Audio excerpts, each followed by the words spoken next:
E hoje você vai receber uma palavra sobre salvação. A grandeza da salvação, o poder da salvação. E, obviamente, você ouvirá textos muito familiares, bem assim conhecidos. Tudo isso que o pastor está pregando, eu já sei. Sim, isso é bom. Como bom seria se tudo que nós pregássemos aqui você já soubesse. O grande pastor, Dr. Oswald Smith, ele pregou 1 ano sobre um tema só. Missões. Ele pregou 1 ano inteiro sobre missões. A única mensagem. Claro que era o mesmo texto, havia algumas coisas diferentes ou novas, mas ele pregou o mesmo assunto 1 ano inteiro. Quando ele assumiu a igreja em Toronto, a igreja do povo, a igreja tinha um déficit financeiro. E ele começou a ensinar a igreja a sair de ouvinte para praticante da palavra. É isso que eu quero nessa manhã. Saber da salvação é maravilhoso, é muito importante, mas viver essa salvação no dia a dia é o grande sonho de Deus. O sonho de Deus é que você, onde estiver, resplandeça como um astro, como um luminar do céu. É impossível não te ver, se você brilhar. Se você vê um jovem, as mulheres, as nossas esposas, não têm dificuldade de ver beleza em outros homens. É perigoso nós homens vermos beleza em outras mulheres. Sim ou não? Sim, sim. Mas não é feio ou não é ruim a gente achar beleza em uma pessoa que é bela. É feio? Não, por quê? Porque ela é bela. A gente apenas não diz. Que rapaz bonito. Né, Daniel? É perigoso, porque a cultura machista incutiu essa distância ou essa dificuldade. Mas nós somos bonitos. Você está pensando que você ou alguém acha que eu sou bonito? Não, eu me acho bonito. Porque a minha beleza não é física. A minha beleza, ela é física também. A minha filha já concordou lá de trás. A minha beleza é física também. Mas a minha beleza é aquela que se assemelha com Jesus. Isaías disse que, olhando nós para ele, nenhuma beleza víamos para que o desejássemos. Qual era o fundamento dessa expressão ou dessas palavras de Isaías? É que Jesus estava desfigurado de tanto sofrimento e açoites. Isaías falou a respeito do martírio, da humilhação de Jesus, da sua crucificação, da sua morte. Mas as pessoas ficavam encantadas com as palavras, as pessoas ficavam encantadas com as atitudes, as pessoas ficavam encantadas com as obras de Jesus. E é isso que é belo. O que é belo é aquilo que você faz, que marca as pessoas. O que é belo é aquilo que você demonstra no seu dia a dia, que influencia pessoas. Isso é belo. Mas que atitude linda que aquela pessoa teve. Você está falando de um exemplo que ela deixou através de um ato, de um fato. Então, nossa proposta nessa manhã é que as pessoas que vivem com você ou próximo de você, onde você chegar, essas pessoas saibam identificar que você é sal da terra, que você é luz do mundo, que você é filho, filha de Deus, que você é um salvo transformado pelo poder do sangue de Jesus. Essa é a nossa proposta. O poder da salvação é que esse poder precisa sair de dentro de você para produzir mudança, transformação na vida das outras pessoas. Nos tempos, né, da antiguidade, o sal, veja, os pescadores de Jesus, né, os discípulos de Jesus, que eram pescadores, eles pescavam e tinham que levar os peixes para algumas localidades. As pessoas que viajavam nos desertos, e as pessoas, obviamente, que tinham as suas conservas, tudo dependia do sal. O sal era precioso, precioso. Sem o sal, além do sabor e da conservação, o sal, ele tinha um valor tremendo, porque ele possibilitava a sobrevivência de transportar alimentos. Você é sal. E você é precioso para Deus. Então, quando Deus leva você, Eliandro, você que vai lá para a Indonésia, ele fez parte da equipe de louvor aqui, mas ele ainda continua como um membro à distância, não é, Elisandro? Ele está lá participando da célula, ele participa, espero também que participe, como dizimista. E vai lá para a Indonésia sendo um dizimista também, porque com certeza Deus vai multiplicar a sementeira dele, não é? Mas ele continua acompanhando a igreja pela célula, na sua caminhada normal, os cultos ao vivo. Sim, não é, meu irmão? Continua lá. Por quê? Porque o seu coração foi marcado aqui. E mesmo ele estando à distância, ele continua com o coração focado, envolvido aqui. Então, nesta manhã, abra sua Bíblia, um texto que foi muito citado aqui, algumas vezes, pelos pastores, principalmente o pastor Miguel. Por falar nisso, irmãos, o nosso concílio examinatório, não é o culto ordenatório ou consagratório. O concílio examinatório será no dia 30 de outubro, do Marcelo e do Miguel e da Meg. Fiquem em pé os três. Então, vocês estão convidados. Qual é o culto, então, pastor? Que eles serão ordenados ou consagrados. Nós ainda não vamos, mas possivelmente segundo ou terceiro culto de novembro. Por quê? Porque, podem sentar, a ordem dos pastores pede que fique pelo menos 15 dias porque pode ser que sejam reprovados. E já aconteceu, um examinando foi reprovado, e o culto já estava marcado para o mesmo dia à noite. O que fazer com os convidados? Então, devido a essa situação constrangedora, criou-se um elemento de proteção para que o culto de consagração seja marcado posteriormente, para que não haja esse desconforto, não é? Então, dia 30 é um sábado, o concílio, e aí o Eliezer, o Renatinho não está presente, porque o Renatinho está no Rio de Janeiro, Espírito Santo, visitando os pais, ajudando lá, retorna amanhã. Mas, Eliezer, eu sei que no sábado do dia 30 haverá aqui muita atividade na igreja, ensaios, isso e aquilo. Nós vamos usar o salão principal do Kids e 2 salas do Kids. E a nossa recepção para os pastores será ali no hall da igreja.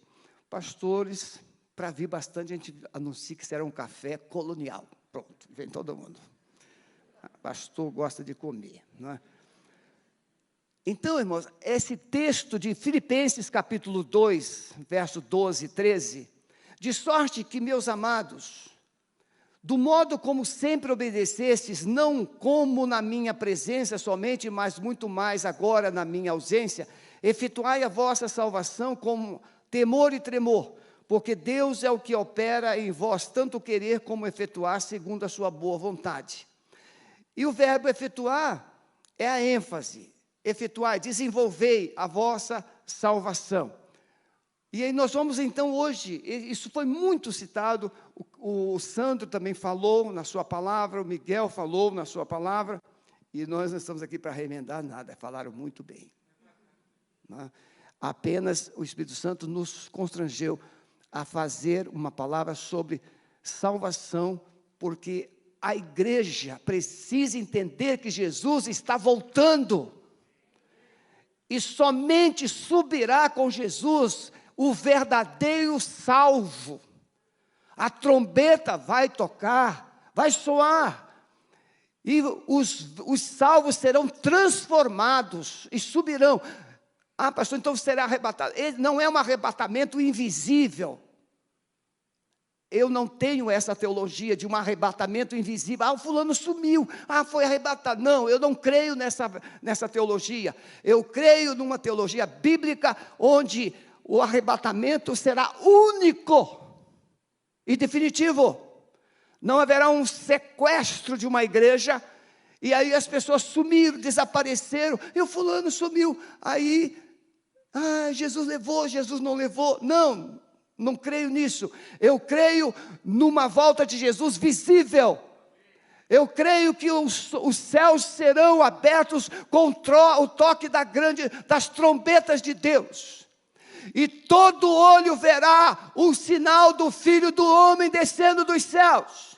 E é nessa visão que os salvos serão transformados, e os perdidos também receberão corpos. O pessoal da sonoplastia, cuidado aí com o meu volume.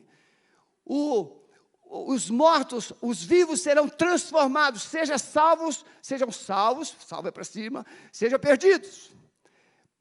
Mas aqueles que receberão corpos, tanto salvos quanto perdidos, receberão corpos espirituais. Os perdidos irão para o inferno e sofrerão eternamente, e os salvos subirão com Jesus e receberão gozo eterno. Essa era terrena, ela será consumada quando a trombeta soar. Essa é a teologia bíblica. Pode-se enfeitar, pode-se fazer isso, esticar a corda para lá, para esticar a corda para cá, mas o resumo é isso aqui. E é isso que você precisa saber. Se quando a trombeta soar, você está pronto. Porque depois que a trombeta soar, não tem mais como comprar azeite. É isso que Jesus está ensinando lá em Mateus 25, as virgens. Ali ele não está falando de salvação, ele está falando de prontidão. Se você está pronto, não há como comprar azeite depois que o noivo chegar. Azeite se compra quando nós recebemos Jesus como Senhor e Salvador. E eu gostaria de viajar mais, mas lembrei da minha esposa e vamos embora. O que é salvação? A esposa é para ajudar, irmãos, ela sempre ajuda. Ela diz, quebra tudo, meu amor. Eu estou tentando quebrar, meu amor. O que é salvação? Salvação é libertação. Salvação é nascer de novo. Então, se você não foi liberto, e se você não nasceu de novo, você continua sendo aquele velhaco. Olha essa palavra. E para os homens não se sentirem maltratados. Se você também não se sentir uma velhaca. O que é isso? É gente que não mudou o seu modo de viver, mudou a aparência. É um velhaco com roupa nova, é uma velhaca com roupa nova.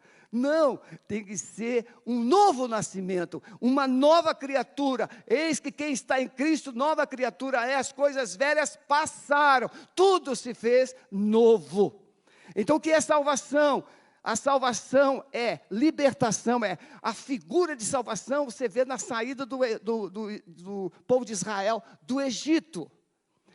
Vai um Salvador, Moisés, retira o povo do Egito, a passagem do Mar Vermelho, batismo, representa arrependimento. entrada na terra, salvação. Ou seja, salvação envolve um libertador, mas um povo que crê nesse libertador e que quer ser salvo. Você sabe por que os israelitas morreram no deserto? Porque eles não creram, por isso ficaram para trás. Você já viu aquele filme, ficados para trás? Eu não vi não, mas eu já ouvi falar. Não tem esse negócio de ficar para trás, ou vai ou não vai, não vai nunca mais. Salvação, ela é acompanhada de um propósito. Eu vou me casar, você vai se casar para quê? Qual é o propósito do seu casamento? Eu quero ser feliz. Está começando errado. Casamento não é para você ser feliz, casamento é para você construir um propósito. E construir propósito tem preço, custa caro. Cuidar de uma mulher hoje custa caro. Não é, Delbrando? Olha, eu já disse aqui, não posso viajar, não posso, tem coisas importantes para fazer, para ficar de coisinha. Mark Twain disse, ele é um estudioso, um escritor, poucas coisas são mais difíceis de suportar do que o incômodo do bom exemplo. Veja, você pode resistir às palavras de um hipócrita, você pode resistir às palavras de um religioso que não vive o que fala. Você pode resistir à palavra de uma pessoa que não tem harmonia entre o que fala e o que vive. Mas você vai ter dificuldade de resistir o testemunho, o exemplo de uma pessoa íntegra. Quando você vê uma pessoa que vive integridade, você fica arrepiado. Caráter. É um precioso DNA daquele que é salvo por Jesus. Então esse incômodo, eu poderia aqui citar, irmãos, como, vou citar o Charles Finney. Ele tinha uma essência de Jesus tão forte na sua alma, na sua vida, que um dia ele foi convidado para ir numa grande empresa, numa fábrica, e quando ele entrou no galpão, que 80% era composto de mulheres que trabalhavam ali, Charles Finney, na medida que ele entrava, as mulheres riam, as mulheres zombavam, criticavam, as mulheres ficavam com chacota, mas na medida que Charles Finney passava, as mulheres que iam ficando do lado de trás, começavam a cair em pranto, chorando, reconhecendo pecados, sem ele dizer uma palavra. Só a presença do Charles Finney quebrantava as pessoas, tamanha era a presença do Espírito Santo na vida daquele homem. Certa vez ele foi fazer uma visita, e os botequinhos, os bares, a 1 quilômetro de distância, os bêbados começavam a se coçar. O incômodo daquele que tem a marca de Cristo. Posso ouvir um amém, meus irmãos? Você já imaginou? O que você chama de incômodo hoje? É aquela pessoa que faz o quê?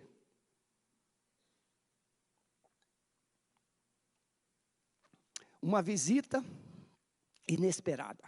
Que incômodo. Quantos dias vai ficar? Não sei, vou ficar uns dias. Você perde o sono. Você perde a paz. É só uma ilustração, irmãos, é só uma ilustração. Mas vamos imaginar que você, na sua família tem alguém muito doente, uma doença tida como incurável. E aí alguém disse, o Dwight Todd, né? Dwight Todd, ele Todd White, eu estava tentando assim melhorar o nome dele. O Todd White, ele tem essa fama de que ele ora e as pessoas são curadas. Aí alguém diz assim, olha, o Todd White quer passar uma noite lá na sua casa. Glória a Jesus, pode vir, pode vir. Por quê? Porque você está interessado na cura. Não é no Todd. É a cura. Quando nós temos salvação, não é o que eu vou receber, é o que eu tenho para dar. Quando eu tenho salvação, não é o que as pessoas fazem por mim, é o que eu posso fazer por elas. Você está entendendo, igreja? Nós não estamos nos reunindo aos domingos ou aos outros dias, ou nos outros dias, porque nós temos uma visão do que Deus precisa fazer, ou do que nós precisamos receber, mas nós devemos vir aqui com a percepção do que nós devemos dar para Deus. Adoração, honra, louvor e, obviamente, tudo que nós fazemos. Admirar uma pessoa pode produzir inspiração, mas não produz capacitação nem mudança. Nós não vivemos uma fé que admira. Que mensagem, que palavra, que oração poderosa. Isso, irmão, não muda. O que você vai fazer com aquilo que você está ouvindo? O que você vai fazer? O que você vai fazer com aquilo que Deus está te falando nesta manhã? É isso que muda. Eu quero falar 3 coisas, se o tempo assim permitir. Primeiro, precisamos entender e revelar o poder que a salvação nos traz. Quando Paulo escreve essa carta aos Filipenses, e principalmente capítulo 2, ele está tratando de uma situação constrangedora na igreja. Se você ler o início do capítulo 2, há uma desavença, há uma desunião entre 2 pessoas, Rod e Sintique. E aí Paulo, motivado por essa situação de pessoas que ele ama, mas que estão vivendo de forma desarmoniosa, Paulo estabelece um padrão de aconselhamento, e ele vai dizer que haja em vós o mesmo pensamento, o mesmo sentimento que houve também em Cristo Jesus. E aí ele toma o exemplo de Jesus. O que é que Jesus Cristo fez? Jesus desceu do céu, tomou a forma humana, e como homem, ele se portou como escravo, e como escravo, ele se entregou até a morte, e morte de cruz. Então Paulo mostra que, aí depois ele, a partir do verso 9, ele diz, pelo que Deus lhe deu um nome, que é sobre todo nome, para que o nome dele, a esse nome, todo joelho se dobre, toda língua confesse que só ele é Senhor, para a glória de Deus Pai. Então veja, Paulo traz uma situação de desarmonia, Paulo traz o exemplo de Cristo como motivação.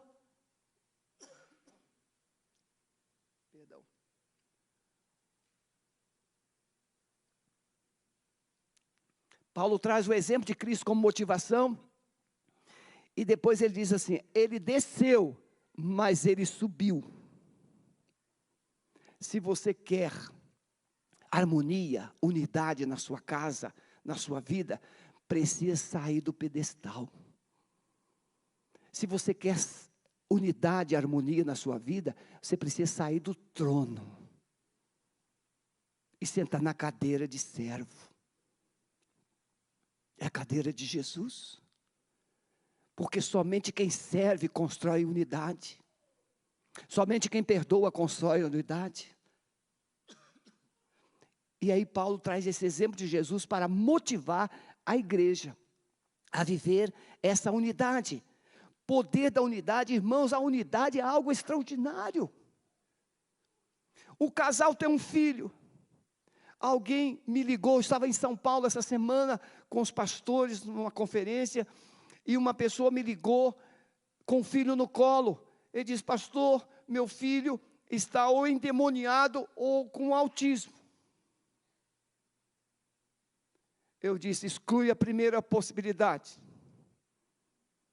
e aprenda a lidar com o autista. E orei com ele.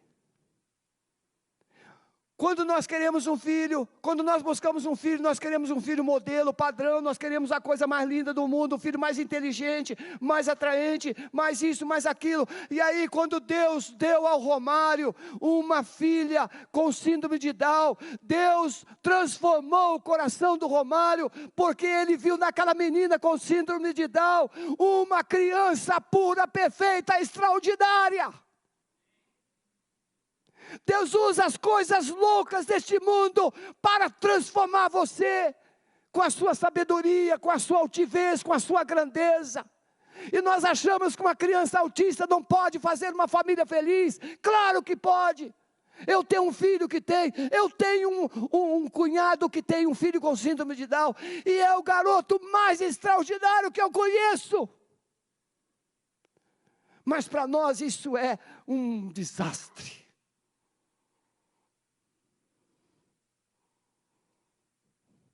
Por isso nós estamos investindo aqui na igreja, no Ministério da Acessibilidade. Nós não somos o povo da perfeição, nós somos o povo do amor.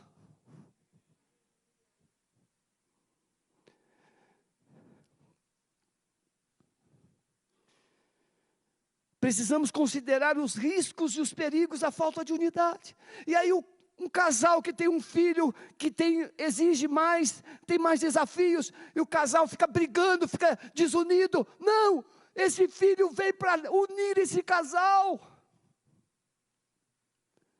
A dificuldade não é para destruir o casal, a dificuldade é para promover unidade, para construir pontes, para trazer possibilidades, para construir desafios. Não, é um problema. Deus me deu essa cruz. Muito bem. Enquanto você pensar desse jeito, será uma cruz. Mas e quando você pensar que é Deus cuidando de você, através dessa criança maravilhosa, a sua vida não vai mudar. Não há como produzir o melhor para Deus sem unidade. Cristo é o segredo de uma vida em unidade. Sua humilhação e o seu amor.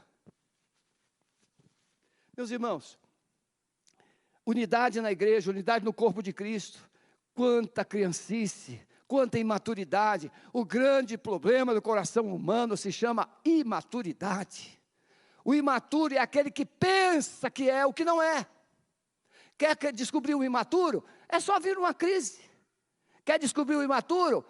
Deixa ele no deserto. Sabe o que o imaturo vai fazer no deserto? Ele vai tomar o seu cantil de água no primeiro dia. E morre depois. Mas o maduro, quando entra no deserto, ele sabe que tem que tomar uma gotinha de água de cada vez. E então ele consegue atravessar o deserto inteiro. Ele come só um pouquinho, porque ele sabe que será longa a caminhada. Gente madura sabe que não consegue, por isso depende daquele que é todo poderoso. Gente imatura pensa que tem Deus na barriga, e aí ele não chega à metade do caminho. Crentes imaturos, filhos imaturos, casamentos ameaçados, unidade ameaçada. Mas Deus quer crentes maduros. E o que é um crente maduro? É um crente que decidiu não somente ser salvo, mas decidiu crescer na estatura de Cristo. Leia Efésios 4. Você vai aprender isso.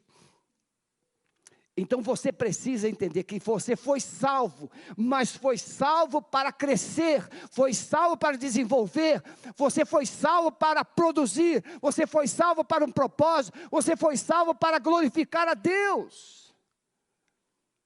Então nessa visão, quando Paulo diz desenvolvei,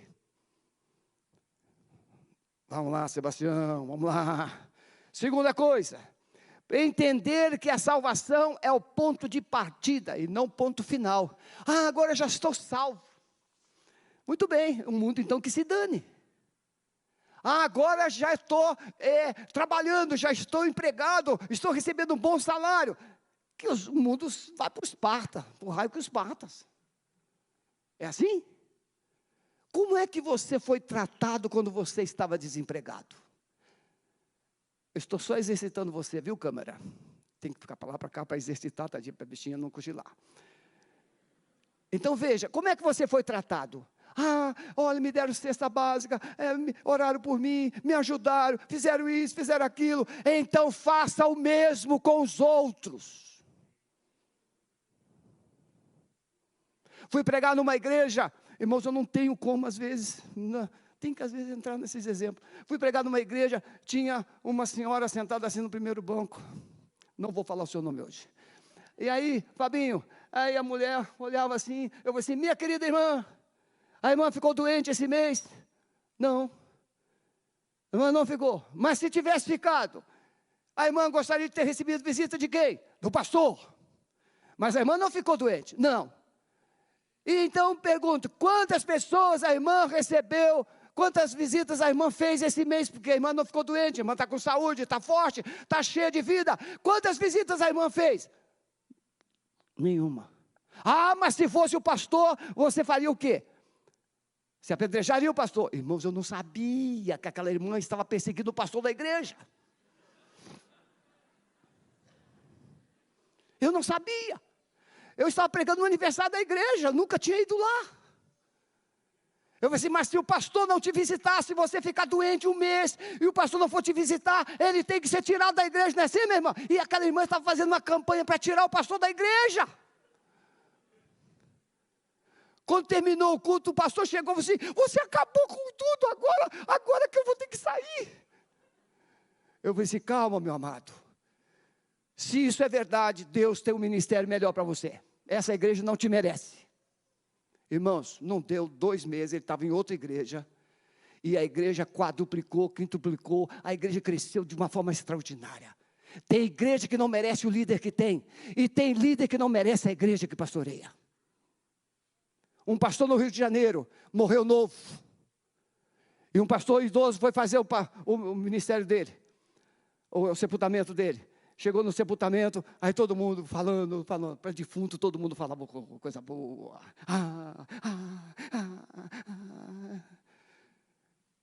Quem é que disse lá em São Paulo, na conferência, né? Teve uma pessoa que morreu, precisaram arranjar um caminhão para levar as coroas. Um caminhão, não é um carro, um caminhão. Tamanha quantidade de coroas. E aí aquele pastor, mais experiente, fazendo o sepultamento daquele outro pastor, e aí ele falou assim, esse aqui viveu como príncipe, está sendo sepultado como príncipe, mas em vida foi tratado como mendigo.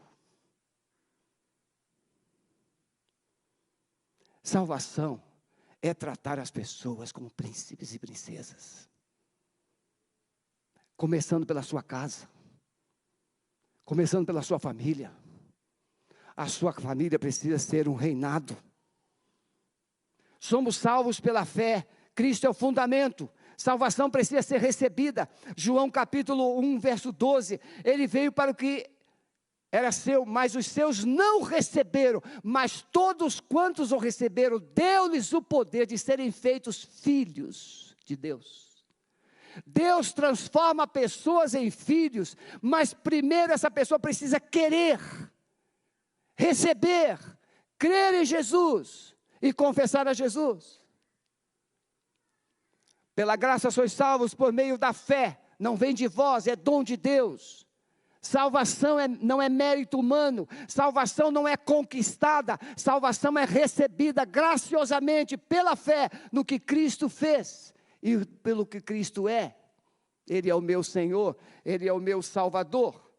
O apóstolo Paulo escrevendo, primeiro o apóstolo Pedro escrevendo a sua primeira epístola, ele diz assim, sabendo que não foi com coisas corruptíveis, como prata e ouro, que fostes resgatados da vossa vã maneira de viver, que por tradição recebeste dos vossos pais, mas com precioso sangue de Cristo, como de um cordeiro imaculado. Você não foi, não será jamais salvo, porque a sua mãe foi crente, sua avó foi crente, porque a sua avó te orou. Não, você precisa entender que a sua salvação virá pelo poder do sangue de Jesus. Deus não tem netos, pastor Domingos escreveu um livro sobre isso. Deus não tem netos, Deus tem somente filhos. Deus não tem sobrinhos, nem netos, nem nada. Ele só tem filhos. O apóstolo Paulo, escrevendo aos Romanos, ele diz no capítulo 8, verso 1: portanto, agora nenhuma condenação há para os que estão em Cristo Jesus. Observe bem, para os que estão. Tem que estar em Cristo. Quem está em Cristo, nova criatura é. Está em Cristo. Relacionamento, intimidade, comunhão.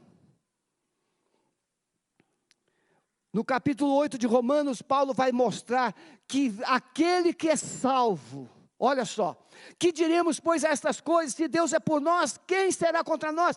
Quem aqui já declarou esse versículo alguma vez na vida? Levante a mão. É fácil, que diremos, pois, se Deus é por mim, quem será por mim? Ah, é? Então vai em frente, vai.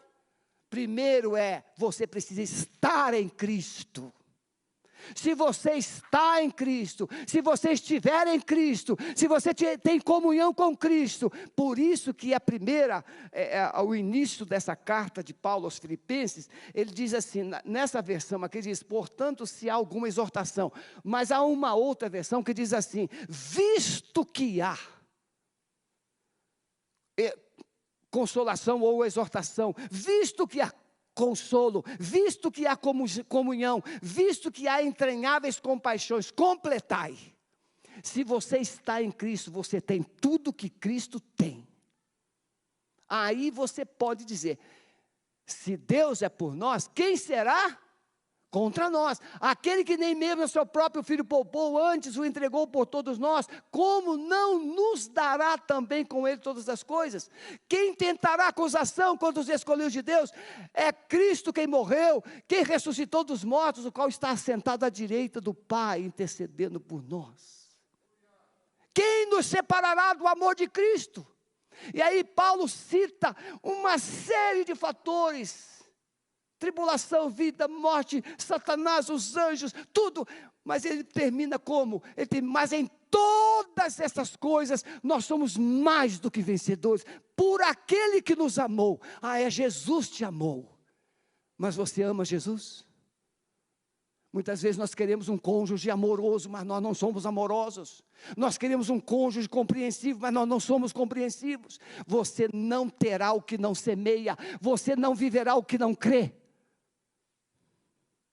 Salvação é para gente que anda com Deus.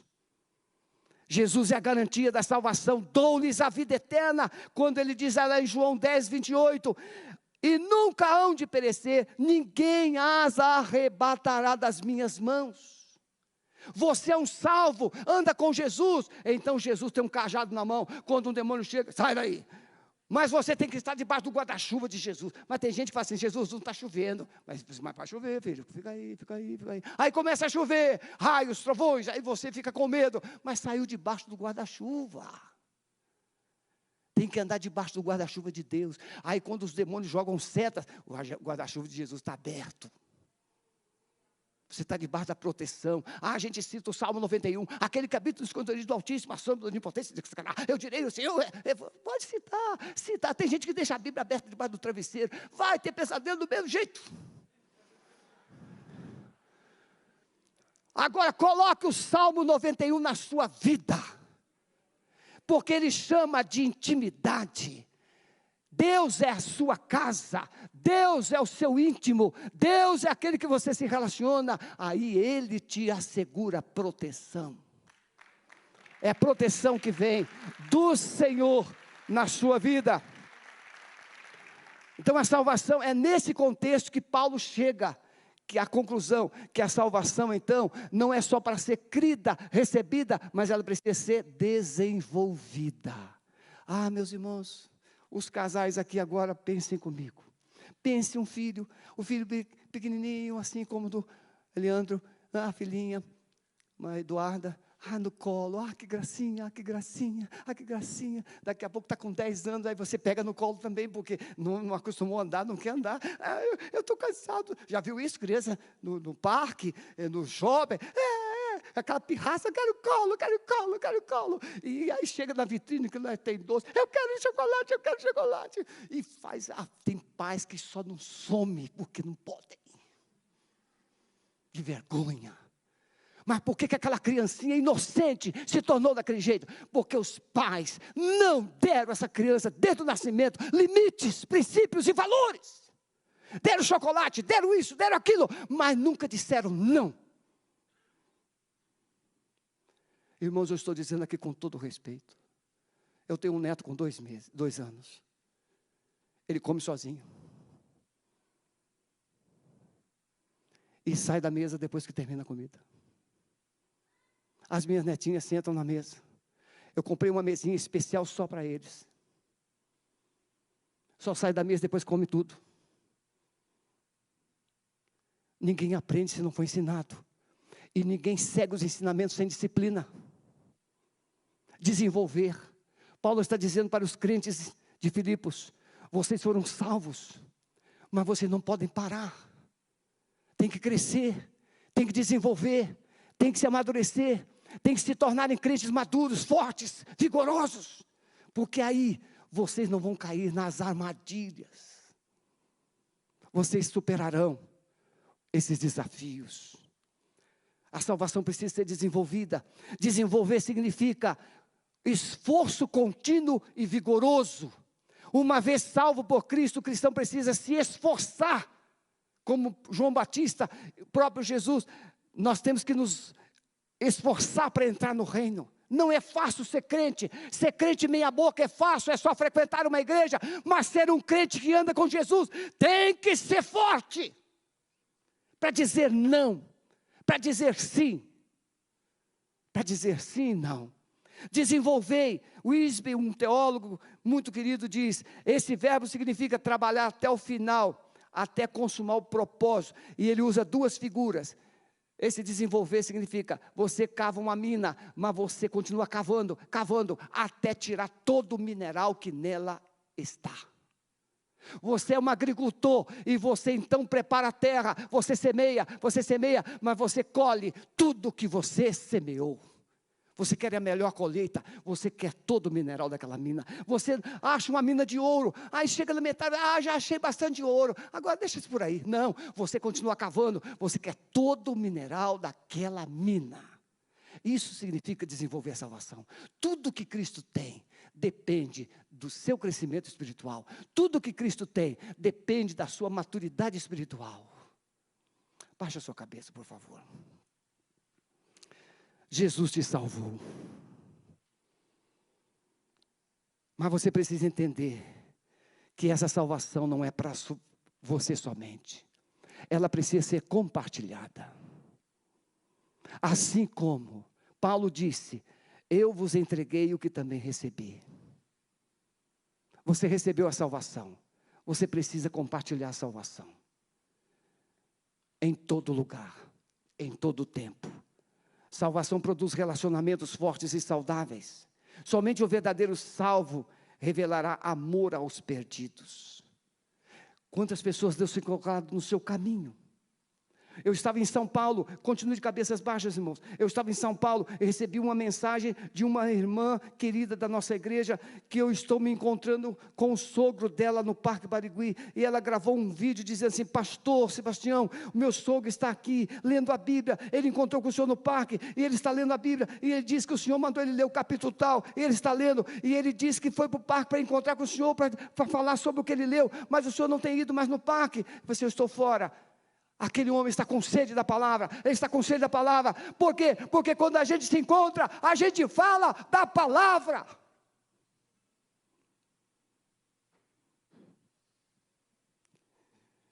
A grandeza e o poder da salvação não é viver uma religiosidade ou uma religião, é viver como sal e luz. Deus precisa de você para fazer diferença. Jesus está voltando, a trombeta vai soar, e você precisa se despertar. Tem gente indo para o inferno pertinho de você, e você não sabe o que fazer, mas pode aprender, crescendo espiritualmente, se fortalecendo, desenvolvendo o que Deus te deu. Você tem potencial. Você tem Jesus dentro de você. Você gostaria nesta manhã de assumir um propósito com Deus, de viver uma vida que faça a diferença? Nós temos pessoas aqui que estão chegando na igreja, vindo de outras igrejas. Não sabemos quais os motivos, mas você precisa entender que se Deus está te trazendo para cá, Ele quer transformar a sua visão, sua motivação, sua vida, para fazer diferença. E se você nesta manhã quer assumir um propósito de viver uma vida que faça a diferença, que influencie pessoas, que povoe o céu, fique em pé onde você está. Eu quero orar por você, em nome de Jesus. Eu quero me colocar nas mãos do Senhor para fazer diferença onde eu estiver, em nome de Jesus. A segunda pergunta que eu quero fazer é: há alguém aqui que não tem certeza da sua salvação? Levante a sua mão. Eu não tenho certeza, pastor, ainda da minha salvação. Lá na galeria também. Tem alguém aqui? Não tem. Permaneça com a mão erguida, vocês. Levantem mais, por favor. Isso. Pastores, pastor Maurício, pastor Miguel, pastor Jefferson, Daniel, vai lá. Onde estão essas pessoas? Ali. Temos 3 pessoas que disseram que não têm certeza da salvação. E vocês vão conversar com elas agora. Lá atrás. Levante bem alto. Tem mais lá atrás. Tem mais gente? Tem alguém aí que não tem certeza da salvação? Você precisa sair. Você não pode sair daqui hoje sem essa certeza. Porque é impossível. Meus irmãos, é inconcebível uma pessoa entrar num culto da Igreja Batista Alameda e sair sem certeza da salvação. Não podemos aceitar isso. Você precisa sair daqui salvo, cheio da presença de Deus. Amado Espírito Santo, nós não queremos ser somente uma igreja que povoe os templos, que marque uma cidade com números. Nós queremos ser uma igreja que povoe o céu e que marque as vidas com a tua glória. Por isso, nesta manhã, Senhor, traz uma unção nova sobre a tua igreja, e muito especialmente sobre esses queridos que ficaram em pé, que admitem que precisam de um renovo, de um crescimento, de uma unção nova. Vão sair daqui sendo sal, sairão daqui como luz, farão diferença, influenciarão, marcarão pessoas, a começar por suas casas, e o Senhor será glorificado através de suas vidas. Nós as abençoamos, abençoamos também a tua igreja, aquelas pessoas queridas que estão nos acompanhando pela internet. Sopra, Senhor, nesses lares. Se você está em casa e você ainda não tinha certeza da salvação, coloque no chat: eu quero receber, eu estou recebendo a Jesus como meu Senhor, como meu Salvador. Eu decido crer que estou sendo salvo por Jesus agora, no poder do nome de Jesus. Vamos adorar o Senhor encerrando esse culto. Deus te abençoe, que a graça maravilhosa de Jesus, que o amor de Deus o Pai e as consolações do Espírito Santo seja sobre a sua vida e te leve na paz. Mas permaneça adorando ao Senhor até que um dos pastores vai orientar você na saída. Deus te abençoe. Pastor Maurício.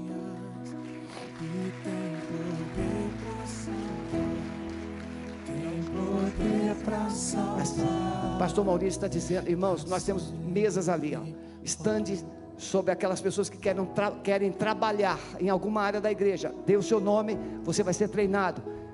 Você que levantou a mão, entendendo que precisa de Jesus, o pastor Maurício está lá com o seu estande para receber o seu nome, para você entrar num grupo de discipulado, crescimento, caminhada com Deus.